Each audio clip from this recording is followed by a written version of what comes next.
tadabbur Al-Quran di malam hari ini. Eh, saya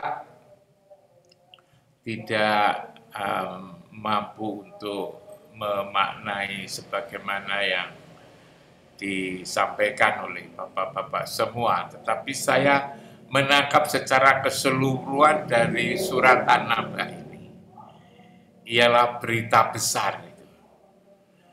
Berita besar sebagaimana yang saya sampaikan dulu adalah terkait dengan kehidupan manusia ini.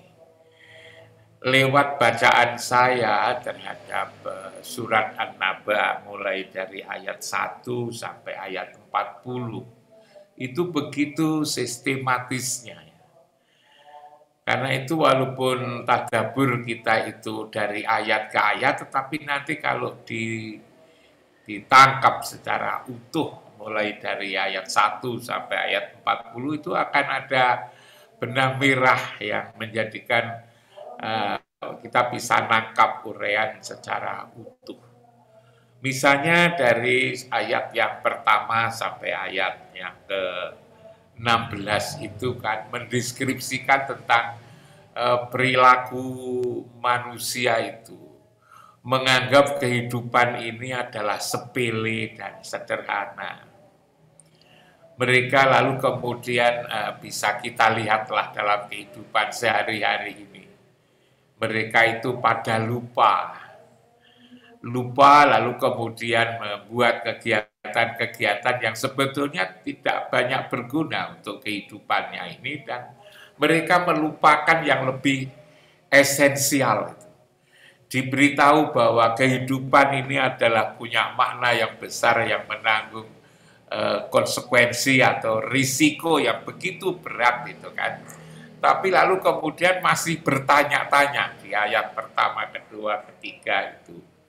Bahkan lalu kemudian lewat surat itu dijelaskan, bukankah kami telah menghamparkan bumi ini, bumi terhampar, lalu kemudian gunung, lalu kemudian kamu berpasang-pasangan dan seterusnya, itu lalu kemudian dijelaskan kayak gitu, manusia itu masih tetap lalai. Bahkan lalu kemudian juga kalau kita membaca surat Al-A'raf ayat 179 itu, maka lalu kemudian kita ini memang betul-betul, manusia itu memang betul-betul bodoh kan. Dikatakan di sana walaqad darokna li jahannama katsiran minal jinni wal insi kan. Jadi ternyata jahanam itu akan dihuni oleh para jin dan manusia. Lahum qulubun la yafqahuna biha walahum a'yunun la yubsiruna biha walahum adanun la yasma'una biha ulaika kal an'am bal hum adollu. Jadi kita ini memang betul manusia ya. Manusia itu seperti itu. Itu diurai gitu kan, tergambar sekali gitu. Betapa manusia itu lalai, manusia itu masih bertanya-tanya, lalu kemudian masih ragu gitu.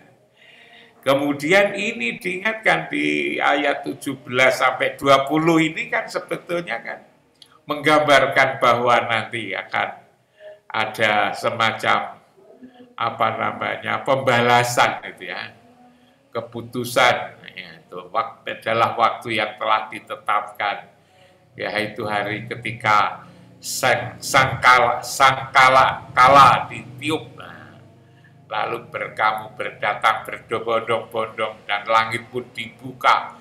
Nah ini kan menggambarkan bahwa kehidupan ini memang betul-betul serius.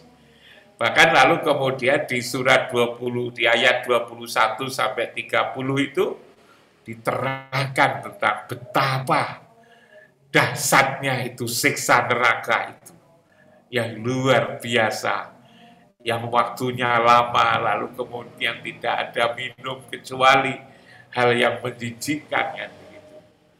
Tapi lalu kemudian ayat 31 sampai 39 itu digambarkan betapa keindahan surga. Tapi lalu kemudian di ayat 40 itu, Recording in progress. ayat 40 itu ditutup bahwa Recording stopped. orang kafir itu lalu kemudian ya laitani kuntu turoba. Kalau ngerti kayak gitu aku lebih baik jadi debu saja dan di tanah saja. Itu kan penyesalan lalu jadinya itu. Jadi manusia itu tidak paham, lalu kemudian nanti akhirnya hanya tinggal menyesal gitu kan. Nah ini karena kebodohan manusia itu sendiri. Saya lihat kayak gitu. Hanya mungkin lalu kemudian yang kita perlukan adalah posisi kita. Posisi kita itu lalu kemudian di mana tatkala digambarkan ayat 17 sampai 20 dan nanti lalu kemudian 21 sampai 30 itu kan kita tidak kebayang kita di mana gitu kan. Nah, saya kok lalu kemudian ini juga penting ya untuk bagaimana agar hati kita ini lalu kemudian tidak terlalu gelisah itu kan. Hati kita tidak terlalu gelisah. Mungkin di tengah-tengah lihat dahsyatnya kehidupan yang dahsyatnya risiko kehidupan ini, maka lalu kemudian kita mungkin bisa bayangkan, mungkin kita tidak ikut seperti itu kalau kita menjadi kesayangan Allah. Itu pikiran saya. Kita tidak akan menjadi seperti itu, menanggung beban seperti itu kalau kita menjadi kekasih kesayangan Allah itu. Lalu bagaimana cara menjadikan kita sebagai kesayangan Allah? Itu saya selalu ingat, kul in kuntum tuhibbunallah fattabi'uni yuhibbukumullah fayaghfir lakum dzunubakum wallahu ghafurur rahim. Ada satu bekal, ialah bagaimana agar kita disayang oleh Allah. Maka dikatakan ikut saya gitu kan. Kul in kuntum tuhibbunallah fattabi'uni, ikut saya, ikut Rasul. Bahkan kalau kita membaca surat Al-Anfal ayat 33, saya senang sekali dengan ayat yang saya sebutkan tadi, lalu kemudian surat Al-Anfal ayat 33 yang mengatakan wa makanallahu liyu'adzibahum wa anta fihim. Allah tidak akan hukum mereka sepanjang Muhammad berada di antara mereka, di antara kita-kita. Itu meneduhkan itu ya, memberikan harapan. Wa makanallahu mu'adzibahum wa hum yastaghfirun. Allah tidak akan menghukum sepanjang kita itu memohon ampun kepada Allah. Maka lalu kemudian saya teringat juga surat Al-Fajr itu, ya ayatuhan nafsul mutmainnah irji'i ila rabbiki radiyatan mardiyah gitu kan, dan seterusnya. Tapi lalu kemudian juga ada ayat itu yang mengerikan sekali itu di surat As-Sajdah ayat 11 kalau tidak salah itu, yang mengatakan bahwa ketika kita itu masih bertahan kepada sifat-sifat kemanusiaan, yang itu adalah li robbihi lakanut, layat go, lafi kusrin khuliqo halua, doluman jaulah, sebagai sifat-sifat manusia itu, maka Allah dan Rasul akan tidak mau itu menoleh kita.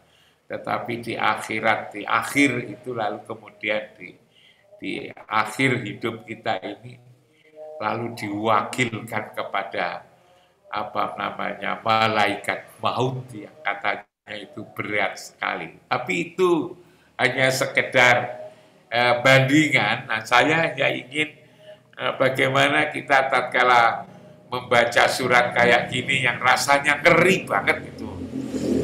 Kalau lihat nanti ayat 21 sampai 30 itu ngeri banget. Maka lalu kemudian saya ajak untuk mendinginkan ya, untuk memberikan harapan. Itu ada surat Al-Anfal ayat 33 itu, wa makanallahu liyu'adzibahum wa anta fihim wa makanallahu mu'adzibahum wa hum yastaghfirun. Itu rasanya lalu menjadi, mudah-mudahanlah kita tidak termasuk yang hidup kita ini menjadi selamat. Yang penting bagi kita ini kan hidup ini kan selamat itu kan.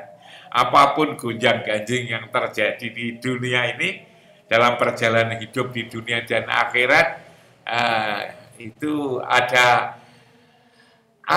jalan sempit yang menyelamatkan lah. Jalan sempit itulah kita ada di sana, muka-muka seperti itu. Itulah Pak Husna ini renungan saya tatkala saya ikut memahami surat An-Naba ini.